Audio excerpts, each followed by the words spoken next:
నమస్కారం. మనం August month రాశి ఫలాల గురించి మాట్లాడుకుంటున్నాం. ఇందులో ఒక్కొక్క రాశికి అంటే 12 రాసుల వారికి ఈ ఆగస్టు మంత్ లో ఎలా ఉంది ఏంటి అని తెలుసుకోబోయే ముందుగా ఈ ఆగస్టు మంత్ యొక్క విశిష్టత, అందులో ఉన్న పండగలు, పర్వదినాలు, విశేషాలు ఏంటో తెలుసుకుందాము. ఇందులో చూసుకుంటే ఈ ఆగస్టు మంత్ సంకటహర చతుర్థి నుంచి స్టార్ట్ అయ్యి మరలా సంకష్టహర చతుర్థితో ఈ మంత్ అంతా అయిపోతుందని మనం చెప్పుకోవాలి. ఇందులో ఇంకా మనకి ముఖ్యమైన పండుగలు ఏమున్నాయంటే, ఫస్ట్ వచ్చేటప్పటికి మనకి సికింద్రాబాద్ బోనాలు, హైదరాబాద్ బోనాలు, వీటితో పాటుగా గుర మౌఢ్యమి త్యాగం అంటారు. అంటే ఇప్పటిదాకా మనకు గురు మౌఢ్యమి నడిచిందండి. ఎప్పుడైతే 12వ తారీఖు తర్వాత మౌఢ్యమి వెళ్ళిపోతుంది, అక్కడి నుంచి శుభకార్యాలు చేసుకోవచ్చు అని మనకు చెప్తూ ఉంటారు. వీటితో పాటుగా మనకి నాగ పంచమి అని చాలా మంది ఎక్కువగా చేస్తూ ఉంటారు. ఎవరైతే కాలసర్ప దోషాలు, నాగ అన్న పేరు పెట్టుకున్న, మానస అన్న పేర్లు పెట్టుకున్న వాళ్ళంతా కూడాను ఈ యొక్క పిల్లలు కావాలనుకునే వాళ్ళు ముఖ్యంగా చాలా ఇంపార్టెంట్. నాగ పంచమి అందరూ సెలబ్రేట్ చేసుకోవాలి. ఆ తర్వాత మనకు వచ్చేది వరమహాలక్ష్మి వ్రతం మనం చేసుకుంటాం. అందరం చాలా కళ్ళ పండుగ శోభాయమానంగా. అది 21వ తారీఖు ఉంటుంది. తర్వాత మనకి జంధ్యాల పౌర్ణమి, దీనిని రాఖీ పౌర్ణమి లేదంటే గాయత్రి యొక్క మనకి గాయత్రి మాత పుట్టినరోజు అని మనం సెలబ్రేట్ చేసుకుంటూ ఉంటాం అనమాట. ఈ ప్రకారంగా అనేక రకమైన శుభకార్యాలు, తర్వాత శ్రావణ మాసం కూడా మనకు స్టార్ట్ అవుతుంది. ఇవన్నీ ఉన్నాయి కాబట్టి ఎన్నో పండగలు, విశేషాలు, పర్వదినాలు కలిగిన ఈ యొక్క ఆగస్టు మంత్ లో అందరికి అష్టైశ్వర్యాలు కలగాలని, భోగభాగ్యాలు కలగాలని, చక్కగా ఉండాలని చెప్పేసి కోరుకుంటూ ఒక్కొక్క రాశి వాళ్ళకి ఎలా ఉంది మనం చూద్దాం. ఇందులో మనకి జ్యోతిష శాస్త్రం ప్రకారం కనుక గమనించుకుంటే ఈ ఆగస్టు మంత్ లో ఇందాక చెప్పుకున్న విశేషాలతో పాటుగా 4 గ్రహాలు కూడా మారుతూ ఉన్నాయండి. ఈ గ్రహాలు మారే గ్రహాలు చూసుకుంటే ఫస్ట్ శుక్రుడు ఆగస్టు 1నే మారుతూ ఉన్నారు. సెకండ్ కుజుడు మారుతూ ఉన్నాడు. బుధుడు 5వ తారీఖు మారుతూ ఉన్నారు. సూర్యుడు వచ్చేటప్పటికి 17వ తారీఖు మారుతూ ఉన్నారు అనమాట. ఇలా 4 గ్రహాలు ఈ ఆగస్టు మాసంలో మారటంతో 12 రాశుల వారికి ఎలా ఉంది ఏంటి అనేది మనం చూద్దాం. మకర రాశి వారికి ఆగస్టు మంత్ ఫలితాలు చూసుకుంటే దాదాపు చాలా వరకు పాజిటివ్ గా ఉంటే ఒక 75% 80% బాగుందని మనం చెప్పుకోవాలి. ముఖ్యంగా వీళ్ళకి 2 పెద్ద గ్రహాలు, అవి శని, గురు అనుకూలంగా ఉన్నవి. రెండవది ఇప్పుడు మారిన గ్రహాలు కూడా వీళ్ళకి చాలా వరకు అనుకూలంగా ఉంది. ఒక సూర్యుడు ఇబ్బంది పెట్టే పరిస్థితులు ఉన్నారే తప్పక మిగతా గ్రహాలన్నీ చాలా జెంట్లుగా, సౌమ్యంగా, వీళ్ళకి పెద్ద ఇబ్బంది పెట్టే విధంగా లేవని గమనించాలి. ఇందులో డీటెయిల్స్ తెలుసుకునే ముందు మనం ఇందులో నక్షత్రాలు చూసుకుంటే ఉత్తరాషాఢ 4వ పాదం, ఉత్తరాషాఢ 2, 3, 4 పాదాలు, శ్రవణం 1, 2, 3, 4 పాదాలు, ధనిష్ట 1, 2 పాదాలు అంతా మకర రాశిలో ఉంటారు. పేరు బలం బట్టి మనం చూసుకుంటే వాళ్ళకి బో, జా, జీ, జూ, జే, జో, ఖా, గా, గి అన్న అక్షరాలు కూడాను ఈ మకర రాశిలో ఉంటారని గమనించాలి. ఇందులో మనకి లఘు గోచారం, సూక్ష్మ గోచారం ప్రకారం చూస్తే ఒక 4-5 ఇంగ్లీషు, సాంస్క్రిట్ వర్డ్స్ లో మన టోటల్ మంత్ అంతా ఎలా ఉందో చూసుకోవచ్చు. అందులో సూర్యుడు వల్ల వీళ్ళకి పీడ అంటే శారీరకంగా కొంచెం బాధలు ఉంటాయని గమనించుకోవాలి. కుజుని వల్ల సంపద, ధనం వచ్చే అవకాశం ఎక్కువగా ఉంటుంది. శుక్రుని వల్ల స్త్రీ సుఖ ఆప్తి అంటే స్త్రీల ద్వారా మంచి లగ్జరీ, కంఫర్టబుల్ గా ఉండే రెండిటి వల్ల బెనిఫిట్ ఉంటుంది. అంటే happiness through gains and wife అని మనకు చెప్పుకోవచ్చు ఇంగ్లీష్ లో. అలానే బుధుని వల్ల విరోధం, మీరు ఏదైనా పని ఉత్సాహంగా చేయాలనుకుంటే మిమ్మల్ని ఆటంకపరిచే వాళ్ళు ఉంటారని గమనించుకోవాలి. అందుకని మీరు గమనించుకుంటే దాదాపు ఒక 75% వరకు పాజిటివ్ గా ఉంది. ఒక 20% మాత్రం అక్కడక్కడ ఇబ్బందులు వచ్చే అవకాశం ఎక్కువ ఉందని గమనించుకోవాలి. ముఖ్యంగా సూర్యుడు వీళ్ళకి 8th హౌస్ లో ఉండటం వల్ల కొంచెం ఇబ్బందికర పరిస్థితులు ఉంటాయని చెప్పుకోవచ్చు. సూర్యుడు గ్రహరాజు కాబట్టి అనేక ప్రభావం చాలా ఎక్కువగా ఉంటుంది.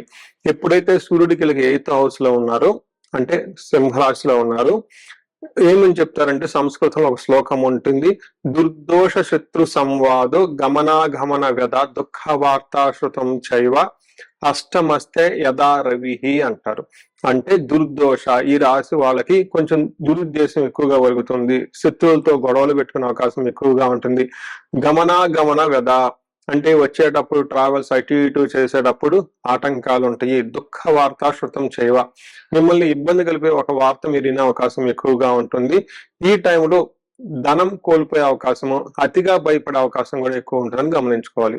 సో చూసారు కదండి, సూర్యుడు కొంచెం ఈ రాశి వారికి ఇబ్బంది పెట్టే విధంగా ఉన్నారు, కానీ మిగతా గ్రహాలు అనుకూలంగా ఉన్నాయని మనం చెప్పుకోవచ్చు.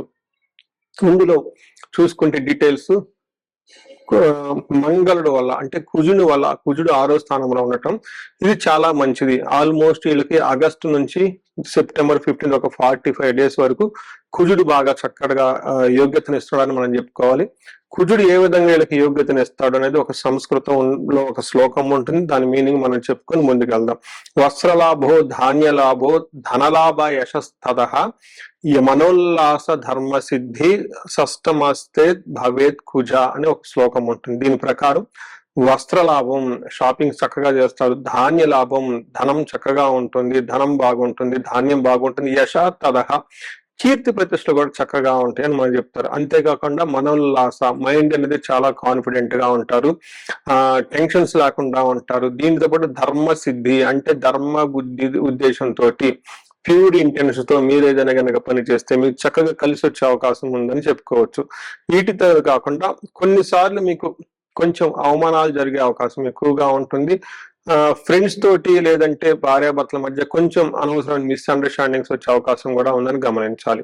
ఓవరాల్ గా కుజుడు చాలా చక్కగా మంచి సపోర్ట్ ఇస్తున్నారని చెప్పుకోవాలి. అయితే ఇంకొక గ్రహం శుక్రుడు అని చెప్పుకోవాలి. ఈ శుక్రుడు వచ్చేటప్పుడు 9వ స్థానంలో ఉన్నారు. శుక్రుడు ఎప్పుడైతే 9వ స్థానానికి వచ్చారో ఇది మహాభాగ్య యోగం అంటారు. ఆ జన్మరాశిలో ఎవరికైనా 9వ స్థానంలో శుభగ్రహం ఉంటే మహాభాగ్య యోగం అంటారు. బట్ గోచారంలో కూడాను 9వ స్థానంలో శుక్రుడు ఉంటే బాగా కలిసి వస్తుంది అని చెప్తారు. దీనికి మన మహర్షులు ఏం చెప్తారంటే వస్త్రలాభో మహారోగ్యం గురు భక్తి షాద్ ధర్మకృత్ చిత్తశుద్ధి అభిష్టార్థ నవమస్తేత్ భవేత్ భృగో అంటారు. అంటే వస్త్రలాభం, షాపింగ్ చేసుకుంటారు, మహా ఆరోగ్యం, ఆరోగ్యం చక్కగా ఉంటుంది, గురు భక్తి, పెద్దల యందు మంచి భక్తిగా ఉంటారు, వాళ్ళు చెప్పిన సజెషన్స్ తీసుకుంటారు, ధర్మకృత్ అంటే ధర్మ కార్యాలు చేస్తూ ఉంటారు. తర్వాత చిత్తశుద్ధి అభిష్టార్థ మైండ్ ఇంట్యూషన్ చాలా ప్యూర్ గా ఉండి అనుకున్న పనులు, ఇంత ముందుకు మీకు ఎప్పుడైనా పెండింగ్ లో పనులు ఉన్నా, దీర్ఘకాలికంగా మీరు ఏదైనా పనులు మీరు చేయకుండా ఆపినా కానీ ఈ టైంలో మీకు ఇష్టమైన పనులు కనుక ఈ టైంలో స్టార్ట్ చేస్తే మంచి సక్సెస్ వస్తుందని తెలుసుకోవాలి. అంతేకాకుండా ఈ టైంలో లవ్, రొమాన్స్ ఇట్లాంటి ప్లేజర్ ట్రిప్స్ చేసినా కానివ్వండి చక్కగా కలిసి వచ్చే అవకాశం ఉంటుంది. ఎవరైతే ఈ రాసుల్లో ప్రేమికులు కానీ లేదంటే ఫ్రెండ్షిప్ లో ఇలాంటి వాళ్ళు ఉంటే ఇది నెక్స్ట్ లెవెల్కి వెళ్ళడానికి చాలా బెస్ట్ అనుకోవచ్చు. మ్యారేజ్ కి సంబంధించిన ప్రపోజల్ చేయడానికి కూడా ఇది మంచి టైం అని మీరు అనుకోవాలి. అయితే అంగగోచరం అనే ఒక కాన్సెప్ట్ ద్వారా నక్షత్రం ద్వారా కూడా ఈ రాశి వాళ్ళకి ఎలా ఉందో మనం తెలుసుకోవచ్చు. ఇందులో ఉత్తరాషాఢ శ్రవణ ధనిష్ట నక్షత్రాలు చూసుకుంటే ఉత్తరాషాఢ నక్షత్రం వాళ్ళకి ప్రమోషన్స్ వచ్చే అవకాశం ఎక్కువగా ఉంటుంది, వస్త్ర లాభము అంటే కొత్తగా షాపింగ్ చేసే అవకాశం ఎక్కువగా ఉంటుంది, ఫైనాన్షియల్ గా బాగా ఇబ్బంది పడే టైం కనిపిస్తుంది. శ్రవణం నక్షత్రం వాళ్ళకి అగైన్ జయప్రదంగా ఉంటుంది, రాజ్య లాభము, వస్త్ర లాభము, చక్కగా మీకు ప్రమోషన్స్ వచ్చే అవకాశం ఉంటుంది, కొత్త కొత్త ఆఫర్లు వచ్చే అవకాశం, కొత్త కొత్త ప్రాజెక్ట్స్ వచ్చే అవకాశం ఎక్కువగా ఉంటుంది. కొంచెం ధనానికి ఇబ్బంది పడేది కూడా చూపిస్తుంది. ధనిష్ట నక్షత్రం వాళ్ళకి జయప్రదంగా ఉంటుంది, లాభప్రదంగా ఉంటుంది, వస్త్ర లాభం ఉంటుంది, ఫైనాన్షియల్ గా ఇబ్బంది పడే అవకాశం ఎక్కువగా ఉంటుంది. సో చూశారు కదండి, మకర రాశి వారికి నేను ప్రతి చోట కూడా చెప్తూ ఉంటాను, ప్రతి వీడియోలో కూడాను బాగున్న రాశుల్లో మకర రాశి ఒకటి. అయితే ఇండివిడ్యువల్ గా మీ యొక్క రాశిలో ప్రకారం ఎవరికైనా ఇబ్బందులు పడుతూ ఉంటే ఒక్కసారి టైం అనేది వేస్ట్ చేసుకోకుండా ఈ క్రింది కనిపిస్తున్న నెంబర్ ద్వారా మీరు కనెక్ట్ అవ్వండి, జాతక చక్రం చూపించుకోండి. తర్వాత పరిహారాలు చూసుకుంటే వీళ్ళు అన్ని సహజంగా బాగుంది కాబట్టి ఒక సూర్యుడికి మాత్రం సంపూర్ణ శాంతి పూజలు అంటే సూర్యుడి గ్రహానికి జపాలు, దానాలు, తర్పణము, హోమము, అలానే సూర్య నమస్కారాలు చేయటం, సూర్యుడికి ఆర్ఘ్యం దానం చేయటం, కందుల్ని గోధుమల్ని ఆవులకి కొంచెం తినిపించడం, దానం చేయటం, వీటితో పాటుగా పితృదేవతలకి ఆరాధన చేసుకోవటం, పితృల సమాలన వాళ్ళతోటి వాళ్ళ ఆశీర్వాదం తీసుకోవటము, నెక్స్ట్ బాస్ ఆఫీస్ లో ఉంటే వాళ్ళకి ఎదురు చెప్పకుండా చక్కగా వాళ్ళ మైండ్ ని గ్రహించి తదనుగుణంగా చక్కగా ప్లానెడ్ గా వర్క్ చేసుకుంటే అంత బాగుంటుందని గమనించుకోవాలి. ఈ రాశి వారికి అష్టైశ్వర్యాలు కలగాలని, భోగభాగ్యాలు కలగాలని చెప్పేసి కోరుకుంటున్నాను. సో చూశారు కదండి, ఈ రాశి వాళ్ళు ఇప్పటి వరకు ఎలా ఉందో గమనించారు. అయితే ఇప్పటిదాకా నేను చెప్పుకున్న దాన్ని గోచార ఫలితాలు అంటారు. ఇది మీకు ఒక 30 to 35, 40% మాత్రమే అప్లై అవుతుంది. ఇండివిడ్యువల్ గా మీ యొక్క జాతకాన్ని చూపించుకుంటే దాంట్లో మిగతా 50-60% మనకి ఎలా ఉంటుందో తెలుస్తుంది. టోటల్ గా మీ యొక్క ఇండివిడ్యువల్ జాతకాన్ని చూడటం ప్లస్ ఇది రెండు కలుపుకుంటే కరెక్ట్ గా యాక్యురేట్ గా ప్రిడిక్షన్ వస్తుంది. సో ఎవరికైనా గనక మీకు ఏదైనా గనక ఇప్పుడు దాకా చెప్పుకున్న దానికి మనకి డిఫరెంట్ గా ఉంది, ప్రాబ్లం గా ఉంది, ఇబ్బందులు పడుతున్నాం అనుకుంటే ఒకసారి ఇండివిడ్యువల్ గా జాతకం చూపించుకోండి.